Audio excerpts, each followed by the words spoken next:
তাহলে সব কিছু মিটে যাওয়ার পরে যখন সুপ্রিম কোর্ট বলে দিল যে না, এফআইআর ওইভাবে তোলা যাবে না, নির্দিষ্ট নির্দিষ্ট কিছু ক্ষেত্রগুলোকে তারা ছাড় দিলেন এবং তার মধ্যে বিশেষ একটি অংশকে উল্লেখ করে দিলেন যে অতীত ক্রিমিনাল রেকর্ড যাদের আছে তাদের ছাড় নয়, ওইভাবে এফআইআর তোলা যায় না।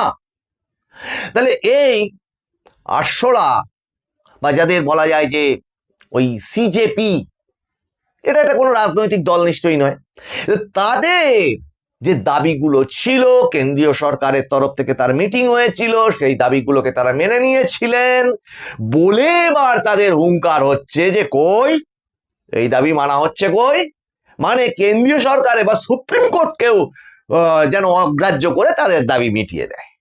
এখন ধরাটা পড়ছে কারা সেটা তো দেখতে হবে। রাজ্যে তো দেখতে পেলেনি আপনারা সকলে।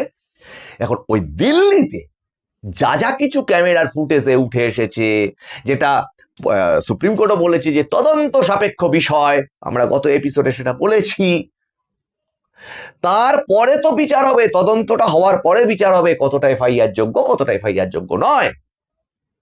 আর আন্ডারে যেগুলো আছে, যে সমস্ত ধরপাকড় গুলো হয়েছে সেগুলো অবশ্যই রিলিজড। আর এই এপিসোড থেকেও আমরা বলছি জেন জি এখনকার ভাষা হয়েছে, কিন্তু আমরা যেটাকে বলি তরুণ সমাজ, আগামী ভাবিকাল, তারা সাধারণত সমাজের প্রথাগত নিয়মগুলোকে ভাঙতে ভাঙতেই এগিয়ে চলে। তাদের সেই ভাঙা গড়ার জীবন, এই নিয়ে প্রচুর কবির কবিতা আছে, ছাত্র দলের গান আছে কাজী নজরুল ইসলামের, এই তরুণদের নিয়েই লেখা। সুকান্ত ভট্টাচার্যের কবিতা আছে, এই তরুণদের নিয়েই লেখা। রবীন্দ্রনাথের কবিতা আছে, বিদেশি বিভিন্ন কবি সাহিত্যিকদের লেখাও আছে। এখন তাদের সেই জায়গাটাকে অগ্রাহ্য করে পিছনে ঠেলে দিয়ে, বা বলা ভালো তাদেরকে সামনে ঢাল হিসেবে ব্যবহার করে, ইস্যুটাকে সামনে উপস্থাপন করে যে যে রাজনৈতিক দলগুলো তাদের ফায়দা তুলতে গেছিল, সেই ফায়দা তোলার উদ্দেশ্যটা বলা যায় নির্মূল হয়ে গেছে। প্রথমত কেন্দ্রীয় সরকারের একটি নির্দিষ্ট অবস্থান এবং সংযত শান্ত অবস্থান, যেটা নিয়েও সমালোচনা হয়েছে প্রচুর, এবং তার সাথে এইবার যে সুপ্রিম কোর্টের রায়, এগুলোকে যদি যোগ দেওয়া হয়, তার পাশে কিন্তু একটা ইম্পর্টেন্ট জায়গা তৈরি হয়। সেটা হচ্ছে পার্লামেন্টের অধিবেশন, এবং পার্লামেন্টের অধিবেশনের মধ্যে এই টুকরে টুকরে গ্যাংয়ের বারবার করে উল্লেখ করছি যেটা, সেটা হচ্ছে গলার কাঁটা যে কটা বিল, নারী শক্তি বিল, উমেন রিজার্ভেশনের জন্য, কিন্তু উমেন রিজার্ভেশন বিলটা সঙ্গে ওতপ্রোতভাবে জড়িত ডিলিমিটেশন বিল, আবার তারই সাথে কাছাকাছি বলা যায় সেটা হচ্ছে ওয়ান নেশন ওয়ান ইলেকশন। এই বিলগুলো হলে কি পরিস্থিতি দাঁড়াবে দেশে? পুরো দেশের মানে রাজনৈতিক ভূগোল যেটা, সেটারও একটা বিপুল পরিবর্তন হয়ে যাবে। 830-এর কাছে প্রায় পার্লামেন্টের সিট হবে, যেখানে তার মধ্যে মেজরিটির পরিমাণ প্রায় দাঁড়াবে এই ধরে নিন 415-20 এইরকম জায়গায় চলে যেতে পারে। তেমনি বিধানসভার আসনও পরিবর্তন হবে, তেমনি পৌরসভার ওয়ার্ড চেঞ্জ হবে, কর্পোরেশনেরও তাই হবে। সব জায়গাতেই রাজনৈতিক ভূগোলটা পাল্টে যাবে।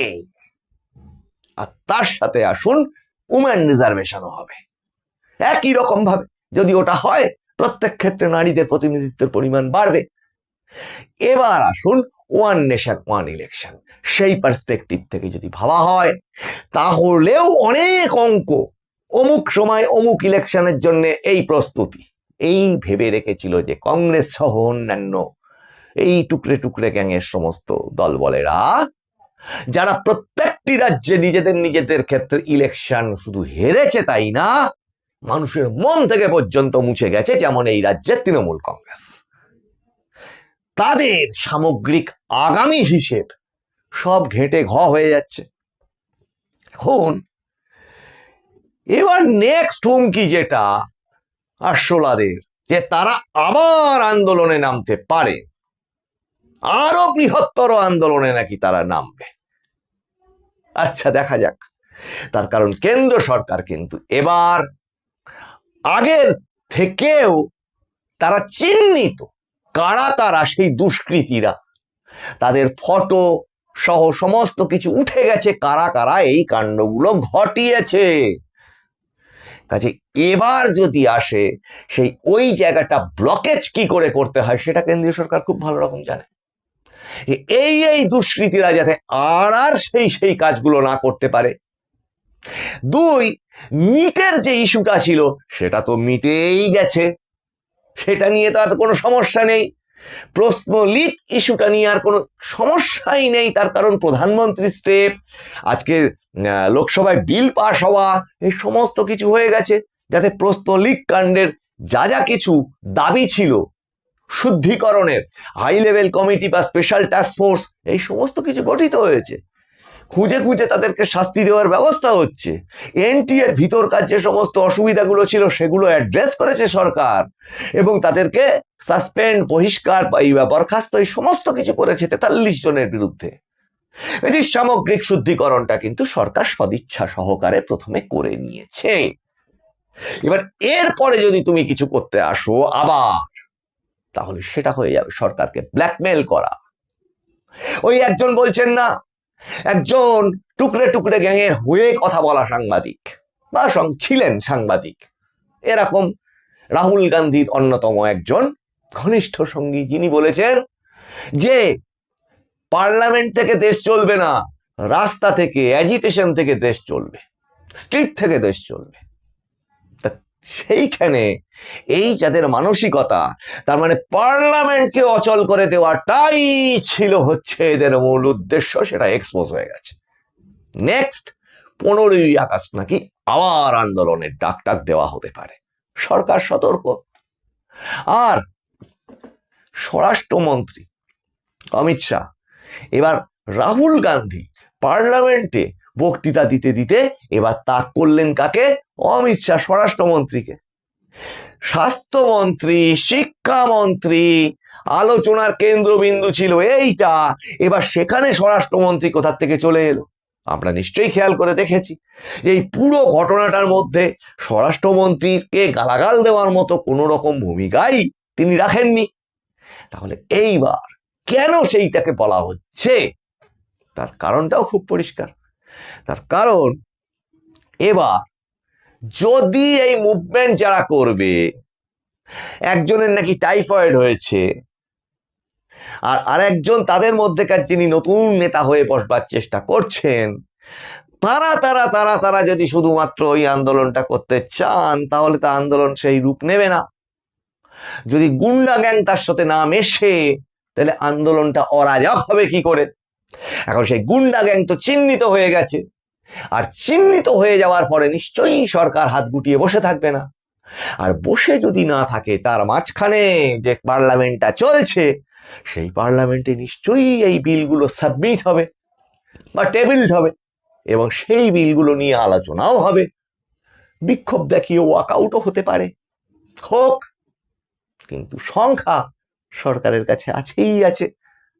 বিলটা পাশ করাবার মতো, সংবিধান সংশোধন করানোর মতো সংখ্যাটা আছে এইবার সরকারের। কাজেই ওই ওয়াকআউট করে চিল্লাচিল্লি করেও আর কোনো লাভ হবে না, বাইরে থেকে অরাজক করে দিয়েও কোনো লাভ হবে না। তার কারণ ওই বিলগুলো কিন্তু সরকার পক্ষ এটা জানতো যে এই বিলগুলোকে পরে রাখাই ভালো, সামনে কি কিভাবে এরা বাধা দিতে পারে দেখাই যাক না। আর সেই দেখাই যাকের একটা উদাহরণ হিসেবে এই আরশোলার ডানা ছড়িয়ে উড়াউড়িটা সরকারের দেখা হয়ে গেল, দেশের মানুষের দেখা হয়ে গেল যে কারা কারা দেশের জন্য কথা বলে, কারা ছাত্রদের ভালো চায়। এখন এবার অতটা সহজে কিন্তু ওই দিল্লির রাস্তায় নেমে পার্লামেন্ট অচল করে দেওয়ার মতো কাণ্ড কারখানা আর ঘটানো যাবে না। ওই যাকে বলে সে গুড়ে বালি না বোল্ডার, সেই যে সম্পূর্ণ প্রস্তুতি সেই সম্পূর্ণ প্রস্তুতিটা এবার টুকরে টুকরে গ্যাং বুঝতে পারছেন। আর যিনি কিনা দেশের নকশাল আন্দোলন দমন করে নিশ্চিহ্ন করে দিয়েছেন, সেই ব্যক্তিটির নাম হচ্ছে স্বরাষ্ট্রমন্ত্রী অমিত শাহ। এখন তার কি পদক্ষেপ আগামী দিনে অপেক্ষা করে আছে ভাবলেই ভিড়মি খাচ্ছে এই টুকরে টুকরে গ্যাং। এখন আমাদের রাজ্যেও কি তার প্রভাব পড়তে পারে? আমাদের রাজ্যে তার প্রভাব পড়ার সঙ্গে সঙ্গে শুভেন্দু অধিকারী মাননীয় মুখ্যমন্ত্রী তিনি যা ব্যবস্থা নিয়েছেন, আর একের পর এক পুলিশকে তিনি যেভাবে বানাচ্ছেন, তৈরি করছেন পুরো সিস্টেমটাকে, ভবানী ভবন থেকে তিনি ঘোষণা করেছেন এসআইএ, এনআইএ এর আদলে এবার এসআইএ, স্টেট ইনভেস্টিগেশন এজেন্সি। এবং সেটার রূপ কি হবে আমরা এখনো জানি না, কিন্তু সেটা যে ওই গুন্ডা দমন আইনের মতোই আর একটি চমক হতে পারে এই অর্থে সাধারণ মানুষের কাছে স্বস্তির আর গুন্ডাদের কাছে হার হিম করে দেওয়া একটি বার্তা। এই সবকিছু মিলে আমরা আশা প্রকাশ করছি। আর দেশের রাজনৈতিক ভূগোল যদি পাল্টে যায়, সেটাতে নতুন কি রাজনৈতিক কেমিস্ট্রি তৈরি হয়, কার বেনিফিট তাতে, সেটা তো বোঝাই যাচ্ছে এদের ছটফটানি দেখে। শুধু দর্শকবৃন্দ, আপনাদের এপিসোডগুলো ভালো লাগলে একটু লাইক, শেয়ার, কমেন্ট করবেন, সাবস্ক্রাইবটা করতে ভুলবেন না, আর নোটিফিকেশনকে ক্লিক করে অল করে দেবেন। আপনাদের সঙ্গে আবার দেখা হবে সামনের এপিসোডে। আপনারা নজর রাখুন মানুষের ভাষার পর্দায়, কারণ মানুষের ভাষা সবার মনের কথা বলে। বন্দে মাতরম। নমস্কার।